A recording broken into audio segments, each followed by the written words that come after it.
بسم الله الرحمن الرحيم. وقال الذي آمن يا قوم اتبعون أهدكم سبيل الرشاد. يا قوم إنما هذه الحياة الدنيا متاع وإن الآخرة هي دار القرار. من عمل سيئة فلا يجزى إلا مثلها ومن عمل صالحا من ذكر أو أنثى وهو مؤمن فأولئك يدخلون الجنة يرزقون فيها بغير حساب.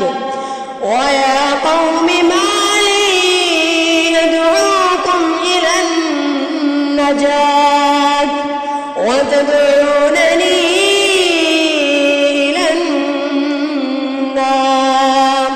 تدعونني لأكفر بالله وأشرك به ما ليس لي به علم وأنا أدعوكم إلى العزيز الغفار. لا جرم أن ما تدعونني إليه ليس له دعوة في الدنيا ولا في الآخرة وأن مردنا إلى الله وأن المسرفين هم أصحاب النار.